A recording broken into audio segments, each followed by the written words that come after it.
All right. Okay. I don't know what happened with the camera. All right. So we're going to have to fix that. We are back here on the GSMC football podcast. And for the third part of the show, we are going to talk about the Ravens and the Lions coming up short. So that came out of nowhere. Um, so obviously these two teams came to their seasons came to a disappointing end in different ways. Let's see if that worked. Okay, we're good. All right. Yeah, we had the Spider Verse stuff going on with the camera, but anyways, um, yeah, and we were actually doing good these last few shows. It wasn't happening, but out of nowhere, just I don't know. It happens. It happens. So we just got to deal with it. But anyways, so yeah, these two seasons came to an end in different ways, of course. With the Ravens, I mean, they didn't play to their strength on offense. I mean, they weren't really running the ball like you expected. With the Lions, again, they were overly aggressive at times. They got shut out in the second. Well, they didn't get shut out in the second half, but they were overly aggressive at times. They didn't run the football like they did in the first half. But it's going to be interesting to see what happens in the offseason. And I honestly, for the Ravens, and really for a lot of teams in the AFC, there's things that you could do to improve the team.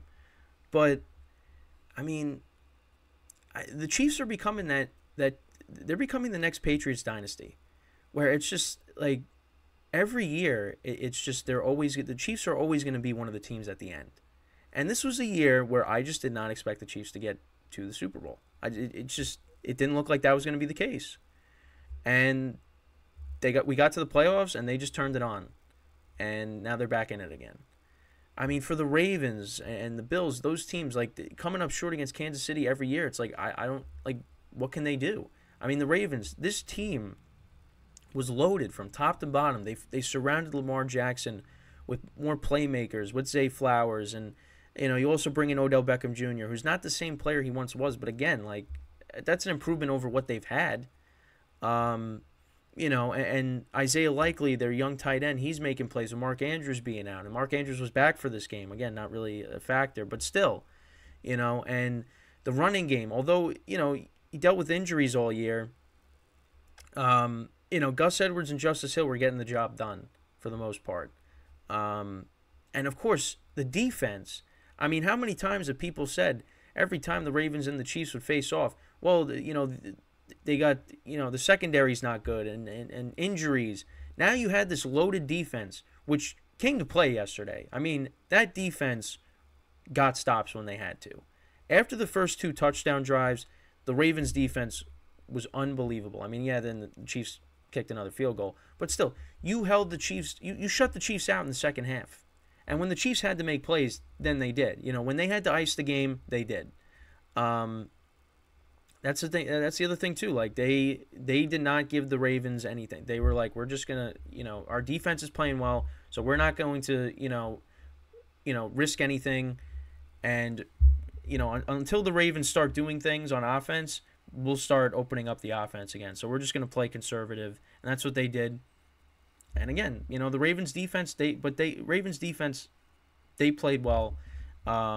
They got stops when they had to. The Chiefs weren't really risking anything, but still, the Ravens defense, they showed up. The offense was a disappointment. I mean, again, Gus Edwards has 3 carries. I mean, you're not trying to push a lot of quick out plays to the wide receivers. I mean, they weren't really. I mean, they were just off. And, you could say, well, playoff Lamar came back for this game because he did not play well here. Outside of that first touchdown drive, I mean, this, it just, the Ravens beat themselves. The Zay Flowers fumble. They had opportunities to get, Justin Tucker to make a couple more field goals, but it just didn't happen, And I don't know where you go from here. I don't, because you had it. You were the number 1 seed. You had the game at home. You have a great defense. Lamar Jackson, MVP candidate. Probably going to win the MVP. And you come up short. So to be honest, I don't really know what you do. I really don't know what you do for the Ravens. I mean, obviously you want to keep all these guys together and try to run it back next year. Because, if this team's healthy next year, they're going to be back in this spot again.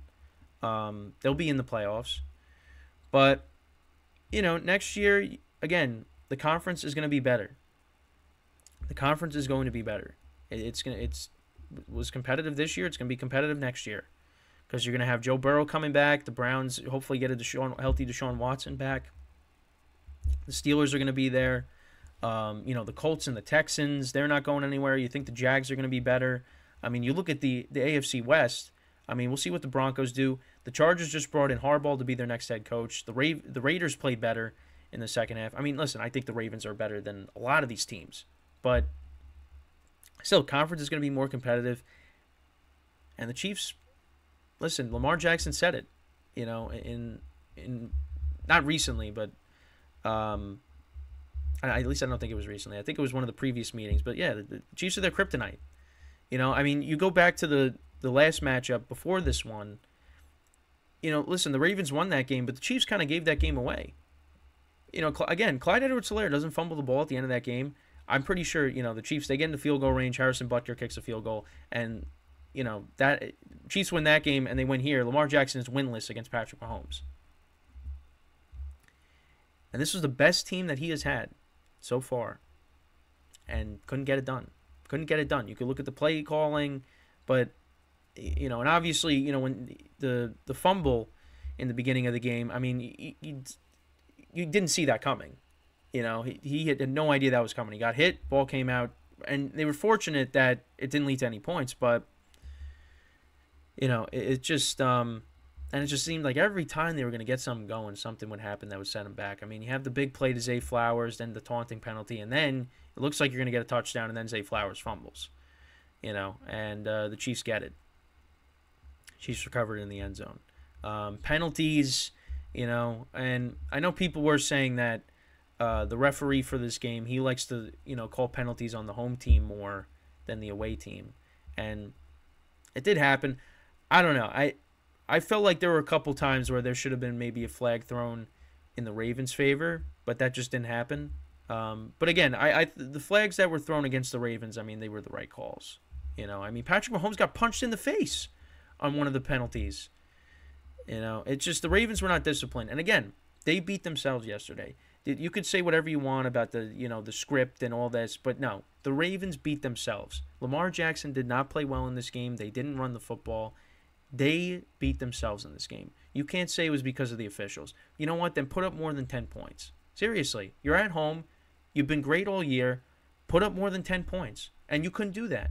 You could not do that. So, I'm kind of at a loss of what the Ravens can do. You had a good team this year. You had the team to get it done. Came up small.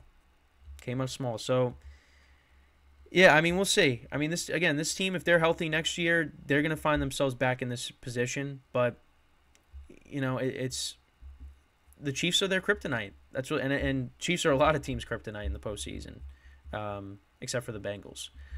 So, the Ravens come up short. We'll see what happens for next year. And then on the Lions side, there's a couple of things that obviously the defense is something that I think they got to prioritize, adding some more talent there, maybe getting another receiver. Again, we saw what Jameson Williams could do, that big play to open up the game yesterday, but we're looking for that consistency out of him. Obviously with the running game, I mean, David Montgomery and Jahmyr Gibbs, a great 1-2 punch for them. And obviously they have their quarterback in Jared Goff. The Lions are going to be a good team next year. The one thing is, though, and they said this on the broadcast, so Ben Johnson, the offensive coordinator for the Lions, I don't want to get him confused with the other offensive coordinator that was with the Eagles, Brian Johnson. There's Brian Johnson and Ben Johnson. Ben Johnson for the Lions. So it looks like he's the favorite to get the Commander's job. So they're going to lose him, and that's, I mean, listen, we look, and I just talked about the Eagles. You saw what happened when the Eagles lost their coordinators. You lose him. What's the Lions' offense going to look like next year? Is it going to take a step back? I mean, I still think they're going to be a good team, although their division is going to be more competitive, you would say. The Bears improved towards the end. Look at what the Packers were able to do, making the playoffs, winning a playoff game, getting to, having the, almost defeating the 49ers. We would have had a 49ers-Lions NFC Championship game if the Packers held on. And that would have been at Ford Field. And then, of course, the Vikings, if they bring back Kirk Cousins, it's going to be a competitive division next year. It is. But, like I said, I think the defense needs some work, but also I think Dan Campbell needs to adapt a little bit. Listen, I love Dan Campbell as a head coach. I'm happy. I'm really happy with what he's been able to do for the Lions organization. The fact that they got to the NFC Championship game is unbelievable. They really turned this team around. Him and Jared Goff and the front office as well. They've done an excellent job. But you got to be able to adapt a little bit. You got to swallow your pride. You got to take the points in some spots, because this could lead to your downfall. This can, because I said I brought up Brandon Staley because, again, Brandon Staley did not get nearly as far. I mean, he did get to the playoffs, but they collapsed. Did not get as far as Dan Campbell has, and the Lions have been a better team than the Chargers. Well, at least this year they were, but they got to a championship game. But listen, that stuff can come back to bite you, man. That could get old, and that could cost you games, and before you know it, you're going to be in a tailspin. So I don't know if he's going to. I don't think he's going to change that, because that's just who he is. But that's just something that I think that he's got to learn. That at times, listen, you got to take the points, because it could cost you, and it costed them yesterday. So I mean, the AFC is different. The NFC, I feel like the conference is kind of wide open. I don't think that there's really not that team. I mean, I know the 49ers, obviously, they're back in the Super Bowl again. I mean, they've made the championship game the last, 3 years now, 4 of the last 5 years. But, I don't really, I feel like that conference is more wide open as opposed to the AFC. The AFC is just, I mean, the Chiefs right now are the team to beat in that conference. And, they've won their Super Bowls. On the other side, that really hasn't been the case. I mean, you had the Bucs with Brady, the Rams with Stafford. But it just seems like, it's a different team each year, pretty much, getting back to the Super Bowl. So, right now in the AFC, it's different. It's like, all right, how are we going to beat the Chiefs? NFC, it's like, all right, who's it going to be this year? Even though the 49ers have kind of been like the runner-up in the NFC the last couple of years. But, I mean, we saw, listen, the 49ers have their flaws. They do. We'll see what happens. But, yeah, I mean, for both of these teams, I mean, disappointing ends to their season. For the Lions, I mean, they had the game. This is a game they should have won, but they kind of self-destructed in the second half. Once again, they don't get that fourth down. Josh Reynolds doesn't catch that pass. I mean, the momentum just shifted. Ayuk makes that crazy catch, and then Gibbs fumbles. They get a touchdown. I mean, it's just the momentum shifted like that. It was crazy. For the Ravens, they just offensively they just could not get anything going, and they beat themselves. Penalties and mistakes, turnovers. A Lamar Jackson interception in the triple coverage, Zay Flowers fumbling. I mean, those are points. You got to score there. And it just, that was not the case. So, yeah, I mean, again, we'll see what happens in the offseason. But, hey, they both had good seasons. So, and they will, they'll be back they'll be back in this position next year. Well, I don't know about the championship, but they'll be back in the playoffs, I would say, for next year, even though that's very early to say and things can happen. But so with that, we are going to take our final break of the show. And then when we come back, we'll actually take a look at the Super Bowl, an early preview of that, 49ers, Chiefs. We'll talk about that when we come back from our final break of the show. So stick around, and we'll be right back here on the GSMC Football Podcast.